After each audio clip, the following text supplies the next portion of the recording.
Quero convidar você a abrir sua Bíblia em 1 Samuel, capítulo 30. Faz 2 domingos que eu não prego. Eu estava com saudade de pregar. Hoje tive um dia bastante corrido, acordei bem cedo, fui celebrar um casamento, depois tive que fazer um sacrifício de acompanhar a noiva, o noivo e os familiares até uma churrascaria. Difícil pregar depois que você vai a uma churrascaria. Mas vamos fazer com a graça de Deus. Normalmente nos meses de maio e junho, desde um pouco antes do Dia das Mães até o Dia dos Pais, aqui na América é comum nós pregarmos sobre família. Aqui na nossa igreja eu gosto de fazer isso, eu descobri que várias outras igrejas também fazem o mesmo.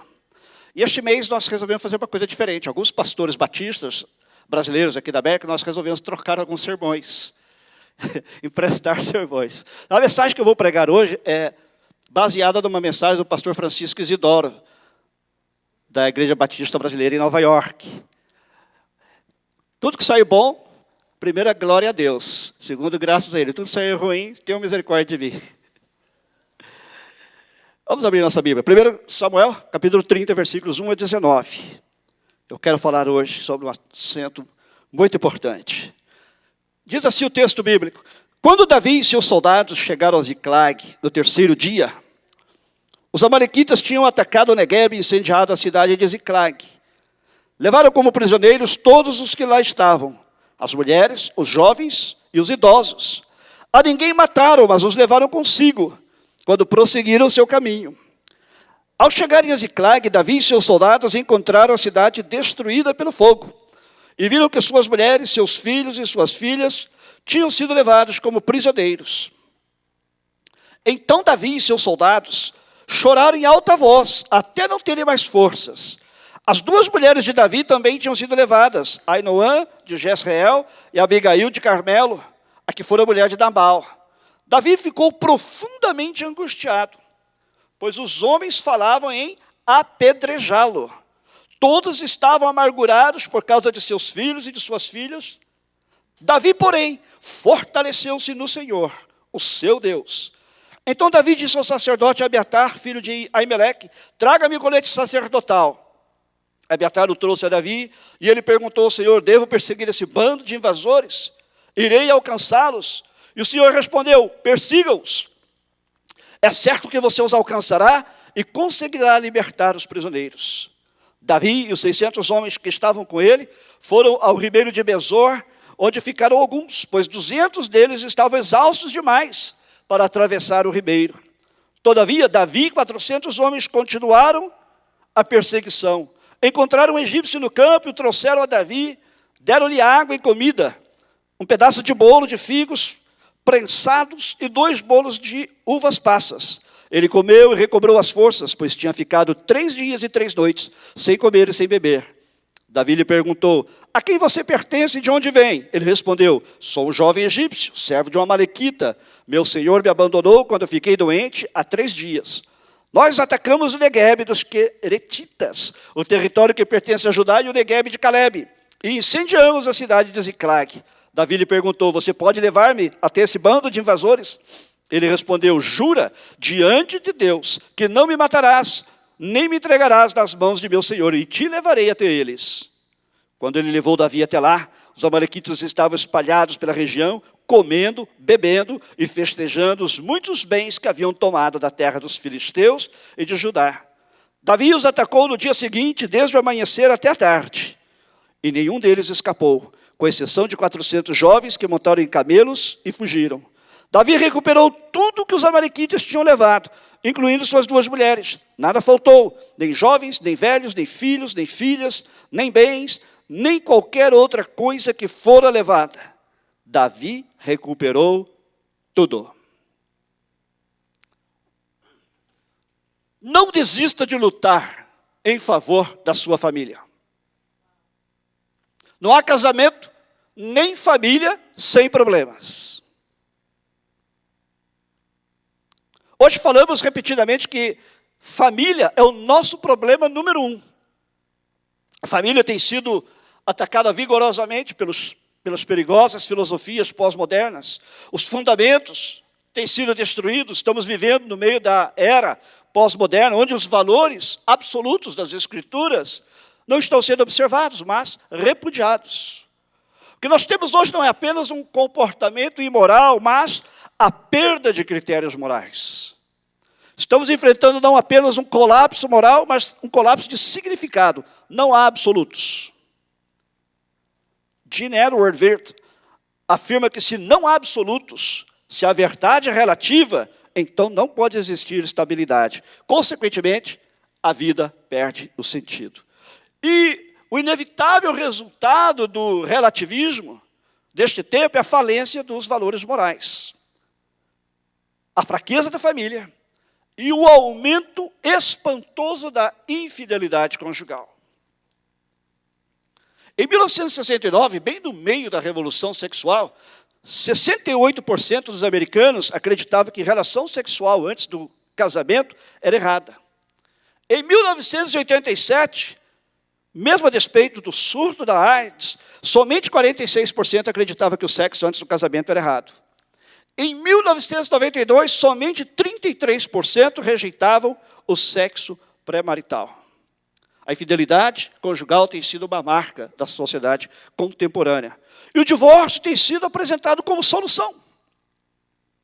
Comentaristas sociais são notórios em afirmar que metade dos casamentos nos Estados Unidos terminam em divórcio. E mais, enquanto 50% dos primeiros casamentos terminam em divórcio, 60% dos segundos casamentos também terminam em divórcio. 70% dos terceiros e mais de 80% dos quartos. Cuidado.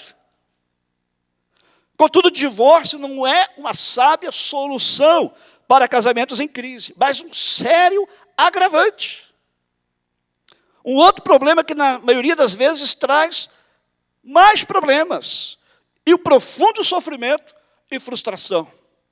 A psicóloga Diane Medvedev diz que os casais estão chegando à conclusão de que o divórcio é mais danoso do que enfrentar as crises juntos.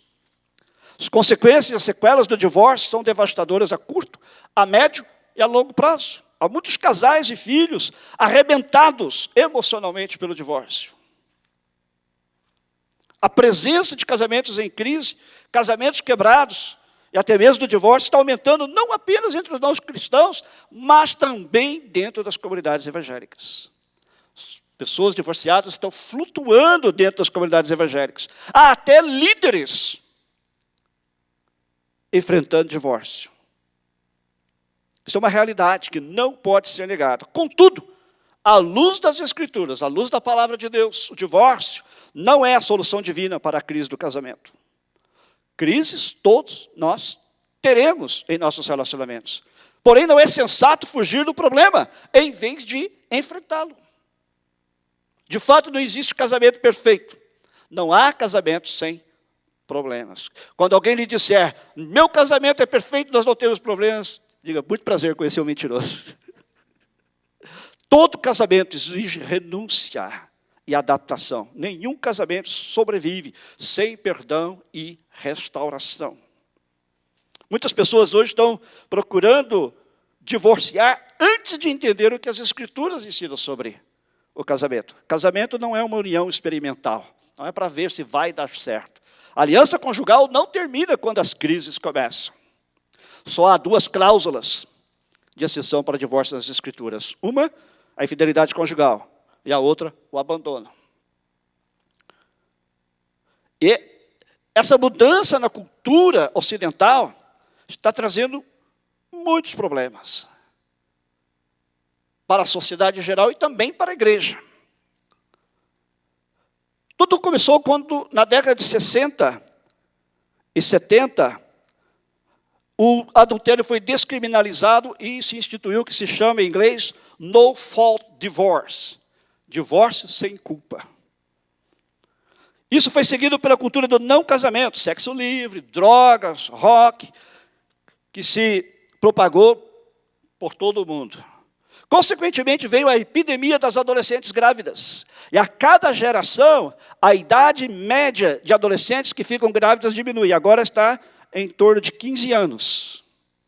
E isso agigantou a indústria do aborto, onde milhões de crianças têm sido assassinadas pelas próprias pessoas que deveriam aceitá-las, protegê-las e amá-las. É difícil avaliar o crédito da injustiça que tem sido espiritualmente acumulado com tanto derramamento de sangue. E tudo isso tem produzido um aumento exponencial das desordens psicoemocionais. Pesquisas apontam que em 30 anos, o percentual de pessoas com distúrbios depressivos aumentou de 3% para 30% na população americana. E a perda dos vínculos existenciais também elevou exorbitantemente os índices de abuso e violência. Mães solteiras, pais marginalizados, filhos vulneráveis, famílias miseráveis. Esta é a receita para a proliferação da pedofilia, da prostituição infantil, da pornografia, de todo tipo de violência e perversão sexual. E isso vai cada vez mais minando a sociedade. Agora também nós temos uma confusão entre correção e violência, ou seja, são tantos abusos que isso tem levado o governo, começando também aqui pela América do Norte, mas mesmo no Brasil, onde a lei parece-me agora até mais rígida que aqui. Tem levado o governo a interferir diretamente da forma como os pais educam os filhos. Nós temos uma geração delinquente que cresce sem correção. E cada vez menos respeita os pais e qualquer outro tipo de autoridade. O fato é que uma mãe zelosa em uma igreja aqui nos Estados Unidos estava sendo ameaçada de perder a guarda do seu filho. O motivo é porque usava uma varinha para corrigi-lo. Depois de explicar biblicamente porque agia dessa forma, ela perguntou ao policial que a confrontava: sabe por que eu uso a vara para corrigir o meu filho quando isso é necessário? Ele respondeu: por quê? Ela disse: está vendo esse cacetete pendurado no seu cinto? Sim, disse ele. Se eu não corrigir o meu filho com a vara, daqui a pouco quem vai bater nele com esse cacetete é você. Essa é a tragédia dos nossos dias. Voltando ao texto bíblico, podemos afirmar que há 5 áreas que o inimigo procura atacar na família. A primeira é a vida financeira. A Bíblia diz que os amalequitas atacaram as cidades onde estavam as famílias de Davi, dos seus soldados, e levaram tudo o que eles tinham. Ataque financeiro. Ainda assim hoje também. Segunda área que o inimigo procura atacar nas famílias é saúde. A gente lê aqui nesse texto sobre a angústia de Davi. A angústia é uma porta aberta para muitas doenças. A angústia gera depressão, e a depressão, por sua vez, abre a porta para muitas outras doenças, para preocupações das mais diversas. Terceira área que o inimigo procura atacar na família é o casamento. As mulheres de Davi e seus soldados foram levadas cativas. A quarta área é os filhos. Os filhos deles também foram levados cativos. A quinta área são as amizades. Os 600 homens de Davi se voltaram contra ele para apedrejá-lo. Davi foi atingido nestas 5 áreas. Essas são as mesmas 5 áreas em que o inimigo também atacou da vida de Jó. Vida financeira, saúde, casamento, filhos e amizades. No momento que dificuldades ou crises perturbam o seu lar, o seu casamento, a Bíblia nos mostra que crises e dificuldades sempre existiram desde o começo da raça humana. Você lê em Gênesis 3 sobre Adão e Eva, problemas. Gênesis 4, Caim e Abel. Mais na frente, em Gênesis ainda, Abraão e Sara enfrentaram muitos problemas. Problema com Ló, problema com Agar, problema com Ismael. Mais tarde, Isaac e Rebeca, eles tinham um filho preferido. Isso gerou sério problema. Jacó, da mesma forma. O sacerdote Eli e os filhos dele. E Davi. Resumindo os problemas, o que aconteceu? Perda da comunhão com Deus, ódio, homicídio, separação de Abraão e Ló, poligamia, filho preferido, engano, mentira, desejo de matar, filho que foi obrigado a sair de casa, filha estuprada, traição, morte, José que foi odiado e vendido pelos irmãos, fofoca, maledicência, filhos incrédulos sem disciplina, morte de filhos e filhas, e mulher doida, como a de Jó, poligamia, adultério, homicídio, incesto, humilhação, fratricídio e um pai ausente, Davi. O que tudo isso tem a ver com você e comigo? É simples. O fato de sermos crentes não nos livra de problemas, de crises, de dificuldades. Com a sua Bíblia aberta, vamos ver. Versículo 1. O inimigo ataca com crueldade a família. Diz assim: quando Davi e seus soldados chegaram a Ziclag, onde eles moravam, no terceiro dia, os amalequitas tinham atacado a Negueb e incendiado a cidade de Ziclag. Eles atacaram e queimaram as casas. Destruíram as casas de Davi e de seus soldados. As pessoas foram feridas, se não fisicamente, mas elas saíram dali feridas, arrastadas, levadas como escravos, como espólio de guerra. Existe muita gente ferida em nossas famílias. Gente ferida porque foi vitimada pelo divórcio. Feridos por causa da imoralidade, principalmente a pornografia.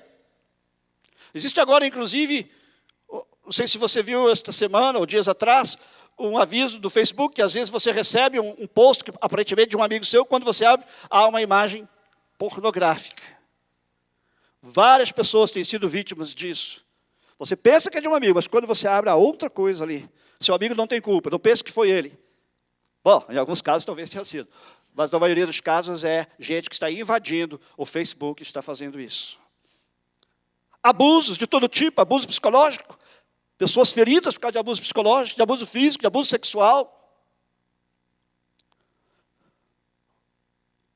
O principal alvo do inimigo é desintegrar a família. Veja aí no versículo 2 e 3. Diz assim: levaram como prisioneiros todos os que lá estavam.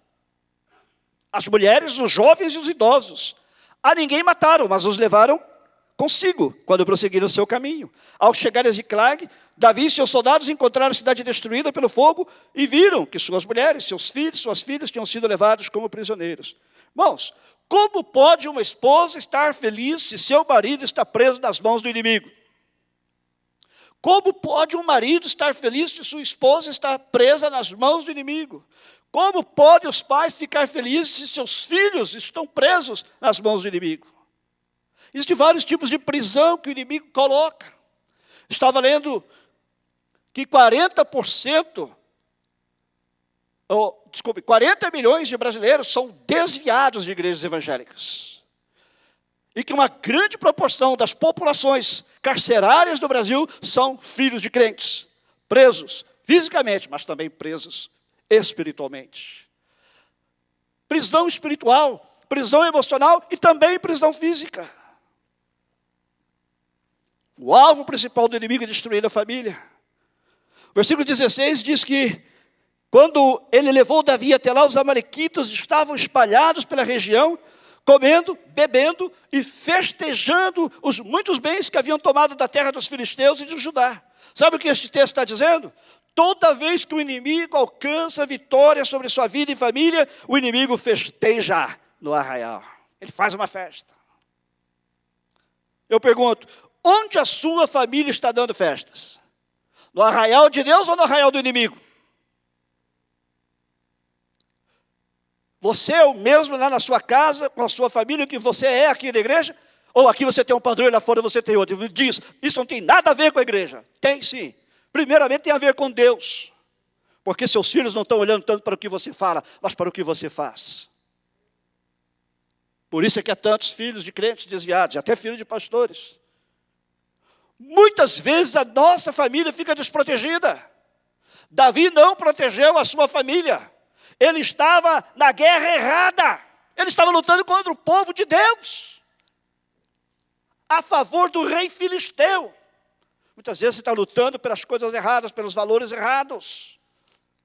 Você está lutando contra a sua família, em vez de estar trabalhando por ela e abençoando-a. Porém, a ideia é: não desista de lutar por sua família. Diga para alguém do seu lado: não desista de lutar por sua família. Há famílias que são apenas marido e mulher. Há famílias que são marido, mulher e filhos. Algumas incluem sogros, os avós das crianças, e famílias estendidas, irmãos, primos, tios. Não desista de lutar por sua família. O que Davi fez? Veja no versículo 4. Diz no versículo 4 que Davi e seus soldados choraram em voz alta, até não terem mais forças. Davi teve coragem de chorar em público. Tem muita gente que não admite publicamente que na sua casa há derrota, que não tem cuidado da sua família, ou que ainda que tenha procurado se esforçar, o inimigo está levando vitória sobre sua esposa, sobre seu esposo, sobre seus filhos e outros membros da família. Davi admitiu publicamente, ele chorou publicamente. Homem não chora, só a história da lorotinha, né? Carochinha. Segundo lugar, Davi muito se angustiou, diz aí versículo 6. Que ele ficou profundamente angustiado. Gente, tem angústia que é necessária. Tem angústia que é necessária. Porque ela é uma forma de você perceber a realidade das coisas. E ela serve como instrumento para te levar ao arrependimento. Lembre-se do exemplo de Eli, que como pai aceitou passivamente a derrota dos seus filhos. Ele era o pastor, ele era o sumo sacerdote daqueles dias, e seus filhos começaram a fazer coisas que não agradavam a Deus, e imoralidades, e ele foi passivo e permitiu que seus filhos fizessem o que eles quisessem. Isso trouxe grande derrota na vida daquela família. Às vezes angustiar-se é bom, porque é um wake-up call, é uma chamada, um despertamento. Em terceiro lugar, no versículo 6, Davi encontra ânimo, coragem em Deus. Ele diz assim: Davi, porém, fortaleceu-se no Senhor, o seu Deus. O que fez Davi enquanto os outros homens lamentavam e culpavam a ele. A culpada é você, Davi. E queriam apedrejá-lo por causa disso. O que ele fez? A palavra de Deus diz: Davi se fortaleceu no Senhor, seu Deus. Davi depositou a sua fé e confiança no Senhor, seu Deus. Preste bem atenção. Seu Deus. Experiência pessoal. Você tem uma experiência pessoal com Deus? Não estou perguntando se você acredita em Deus, se você frequenta a igreja. Você tem uma experiência pessoal com Deus? Deus era o Deus pessoal de Davi, com quem Davi tinha um relacionamento. Davi sabia que este era o grande segredo para a vitória. Suas experiências com Deus eram grandes. Você se lembra que numa ocasião Davi enfrentou um urso e o derrotou. Em outra ocasião ele enfrentou um leão e o derrotou. E finalmente ele enfrentou um gigante Golias, quando ainda era um adolescente, e o matou. Ele tinha muita experiência com Deus. Ele sabia que era Deus quem havia lhe dado graça e força para triunfar naquelas ocasiões e em muitas outras. Os 600 homens erraram. Eles choraram com Davi. Porém, eles erraram porque eles queriam colocar a culpa nele e apedrejá-lo. Porém, Davi acertou. Fortaleceu-se no Senhor, seu Deus. Fortalecer-se é receber força, tornar-se forte. A Bíblia diz que o Senhor é escudo, refúgio, fortaleza, lugar seguro. Como vai sua vida com Deus? Deus é o seu Deus? Deus é o seu Deus? Você tem um relacionamento pessoal com Ele?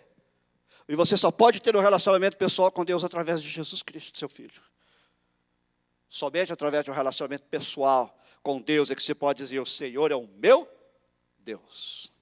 E através da comunhão com Deus é que nós somos fortalecidos. E baseado nessa experiência de Davi, eu quero encorajar você a não desistir de lutar em favor da sua família. Pelas seguintes razões. Primeiro, porque esta é a vontade de Deus para a sua vida. Veja no versículo 8. Então consultou Davi ao Senhor, dizendo: Perseguirei eu estes inimigos? Irei atrás deles? E o Senhor lhe respondeu: sim, persiga-os, porque é certo que você os alcançará e conseguirá libertar os prisioneiros. A primeira coisa que Davi fez foi pedir a direção do Senhor. E aí, Deus, eu devo ir? E Deus diz: vá e você vai conseguir. Quero lhe dizer uma coisa nesta noite: não importa o que você está passando, ou o que vai passar, nos momentos das tempestades, sejam eles quais forem, creia, caminhe e lute direcionado pela vontade de Deus. Sabemos que é a vontade de Deus, que aquilo que Ele ajuntou, nada nem ninguém pode separar. Também que tenhamos uma família saudável, onde reina o amor, perdão, reconhecimento dos papéis de cada um, carinho, afeto, proteção, diálogo. Também sabemos que é a vontade de Deus que sejamos pais amorosos, companheiros, que exerçamos a autoridade sobre nossos filhos. Amor e autoridade não são opostos, são complementares. Também é a vontade de Deus que nós e nossos filhos estejamos sob a autoridade e o domínio do Espírito Santo. Também é a vontade de Deus que sejamos felizes e façamos nosso cônjuge e filhos felizes também. Família é o projeto de Deus. Deus deseja que nossas famílias sejam estruturadas e abençoadas. O que está impedindo? Quais são as dificuldades que você está enfrentando para conseguir isso? Lute, não desista, porque Deus, mais do que ninguém, deseja isso para você. A segunda razão para você não desistir de lutar em favor da sua família é que você precisa ter esperança, independente das circunstâncias. Veja o versículo 9. Davi, os 600 homens que estavam com ele, foram ao ribeiro de Besor, onde ficaram alguns. Davi saiu sem saber para onde ia. Duas coisas aqui a destacar. Primeiro, Davi tinha certeza da vontade de Deus. Mas ele não tinha a mínima ideia por onde começar.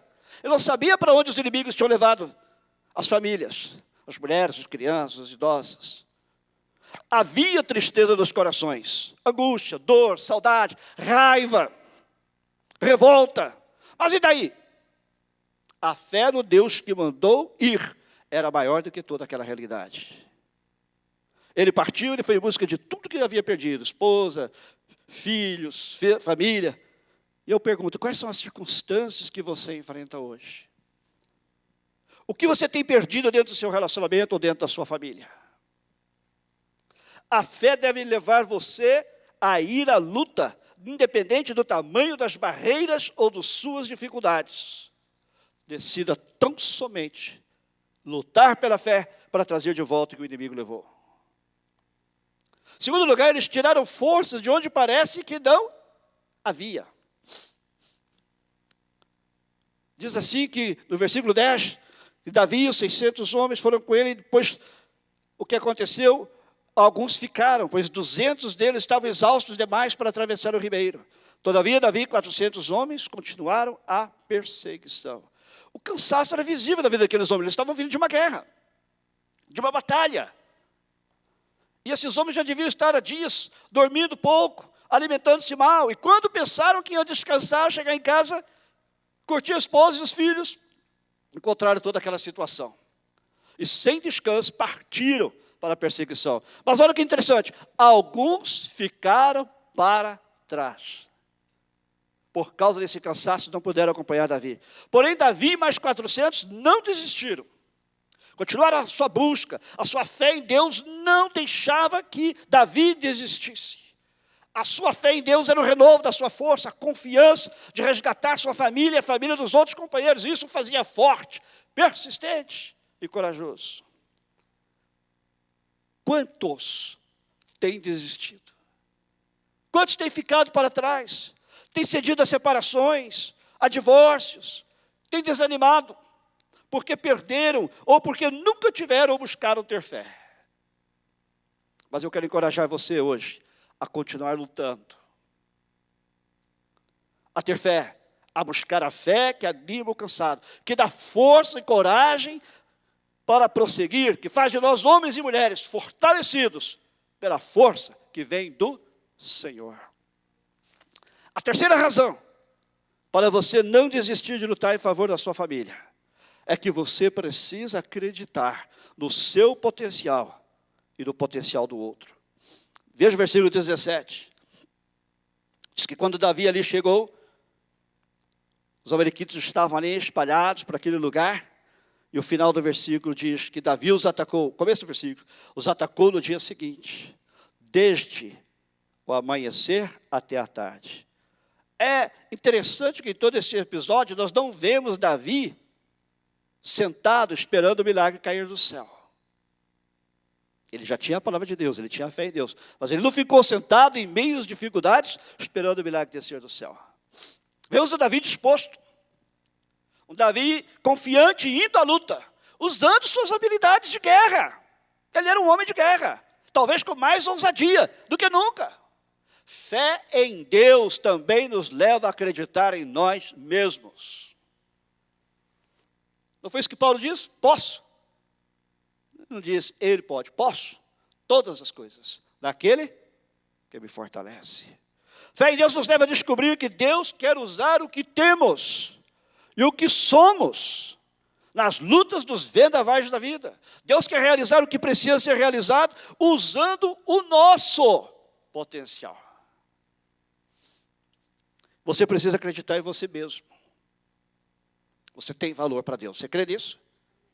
Você tem valor para Ele. Você tem virtudes. Você tem pontos positivos, potencialidades, possibilidades, que se colocados nas mãos do Senhor, se transformarão em poderosas armas de guerra nas vitórias a conquistar. Davi assim fez. Mas nós podemos perceber que Davi também não ficou aqui sozinho. Ele não lutou sozinho, ele contou com a ajuda dos seus companheiros. 200 desistiram, mas 400 persistiram. A fé em Deus nos leva a acreditar também no potencial do outro. Esse outro pode ser seu esposo, seu filho, sua filha, ou sua esposa.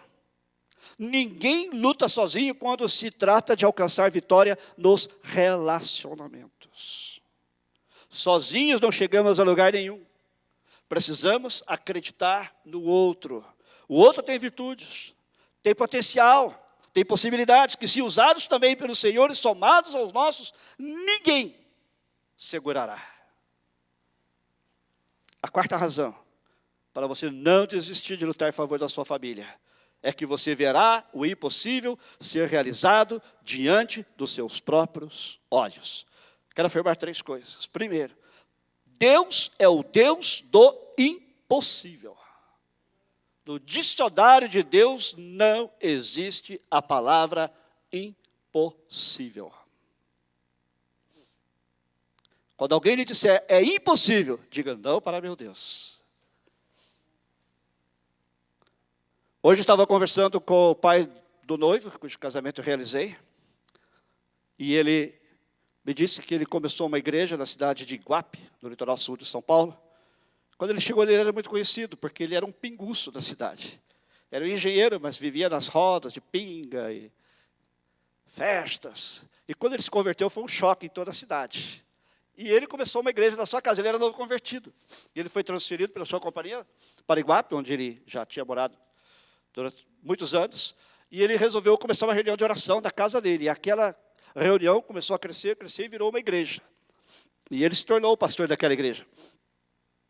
E aquilo foi um choque da cidade, mas toda vez que alguém tinha algum problema, levava para ele tentar ajudar a resolver. E a igreja ficou conhecida como a igreja dos ex-pinguços.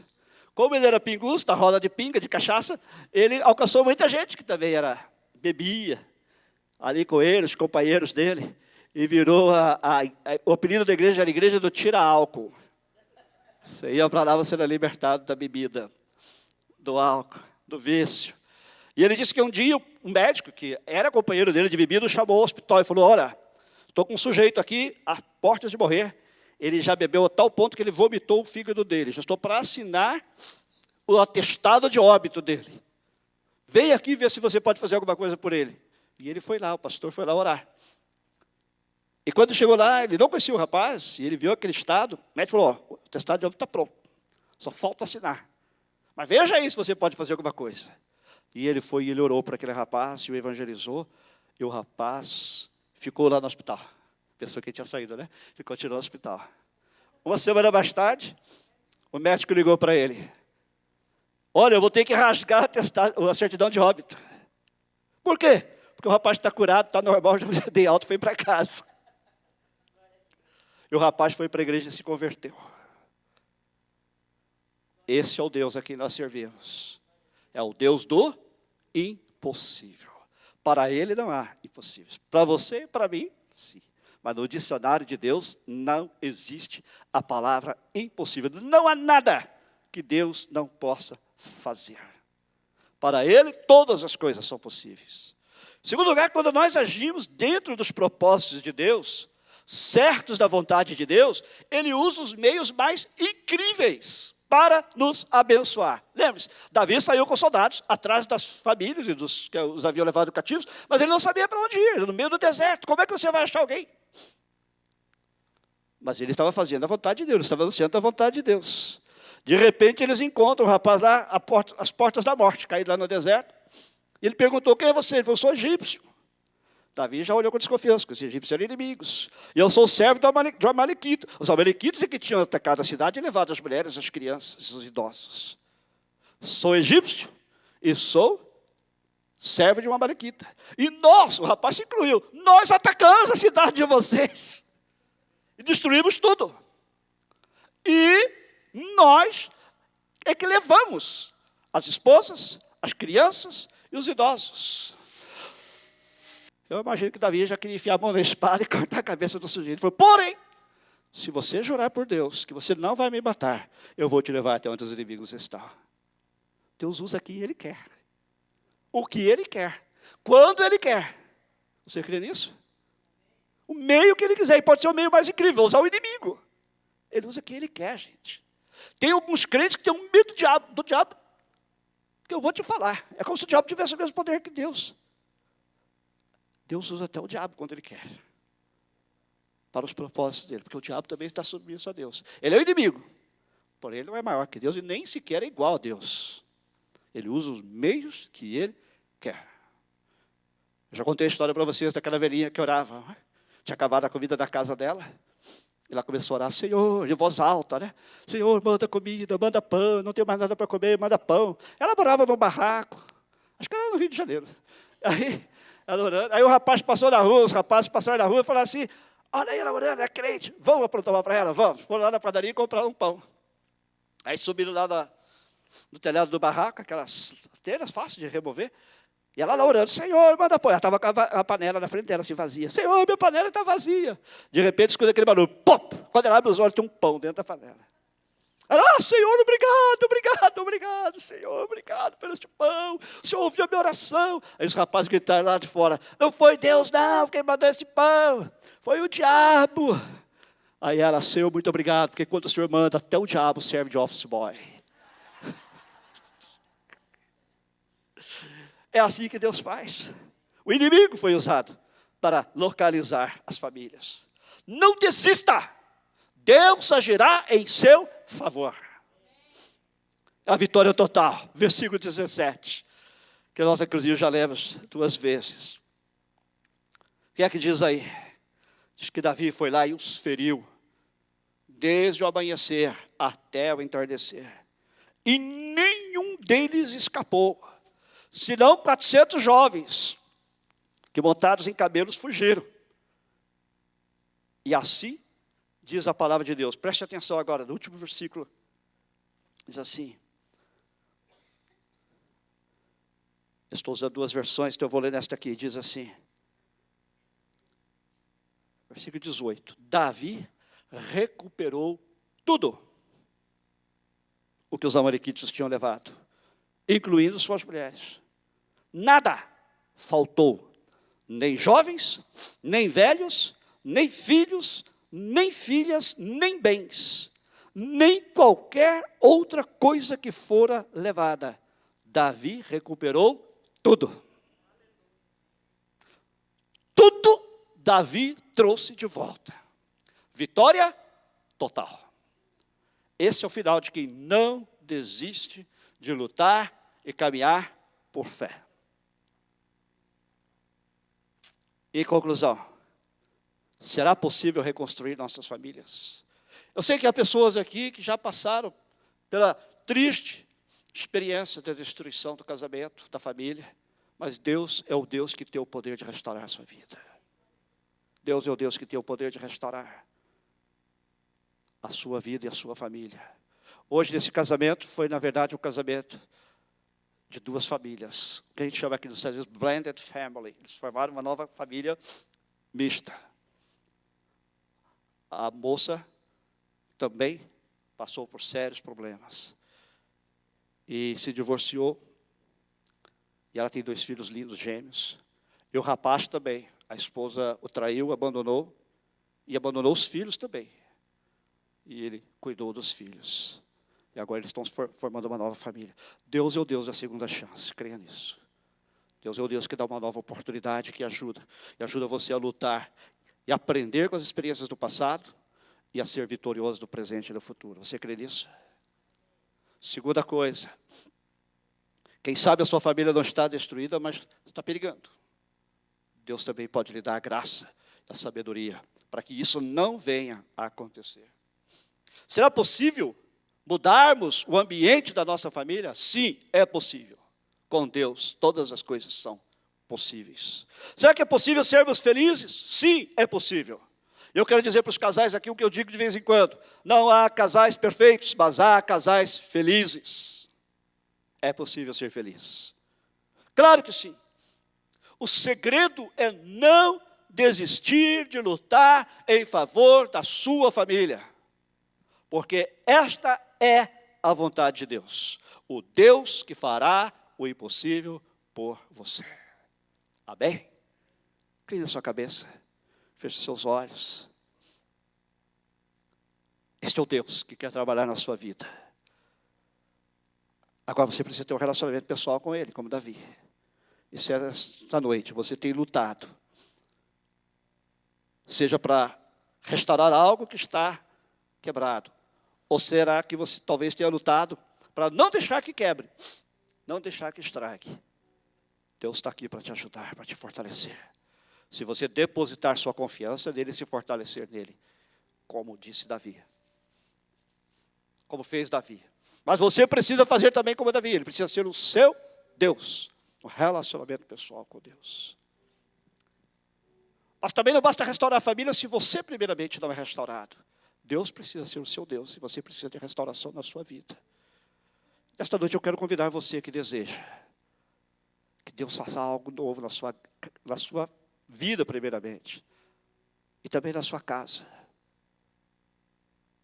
E na sua família. Você talvez até diga, minha família está bem, ela pode ficar melhor. E se você deseja nesta noite que Deus venha visitá-lo, tocá-lo, transformá-lo e dar-lhe a vitória, como Ele deu a Davi. Aí onde você está, peço que você fique em pé, nós vamos orar juntos. Fique em pé, não tenha vergonha, nós somos uma família. Amém e amém. Pode ficar em pé, não tenha vergonha. Depois todo mundo vai ficar em pé, é só para nós identificarmos. Amém, Deus te abençoe. É preciso coragem, mas é aí que começa, como Davi. Ele reconheceu, ele se angustiou até. Mas ele reconheceu. Primeiro que ele tinha errado. Segundo que a coisa não estava boa. Terceiro que ele dependia de Deus. E ele se fortaleceu no Senhor, seu Deus. Aleluia. Se está bom, pode melhorar. Se você quer que melhore também, fique em pé. Nós vamos orar por você também. Ou quem sabe você não tem uma família, você está só aqui nos Estados Unidos, mas você desejaria ter uma família. Talvez até você já tenha tido. Mas você deseja ter uma família de acordo e dentro dos propósitos de Deus. Se esse é o desejo do seu coração, coloque-se em pé também, nós vamos orar juntos. Há muitos rapazes, moças solteiras nessa igreja, que eu tenho certeza que aspiram a ter um lar. Creia em Deus, que Ele pode mandar a pessoa certa à sua vida. Agora eu vou pedir que alguém do lado dessas pessoas que se puserem em pé,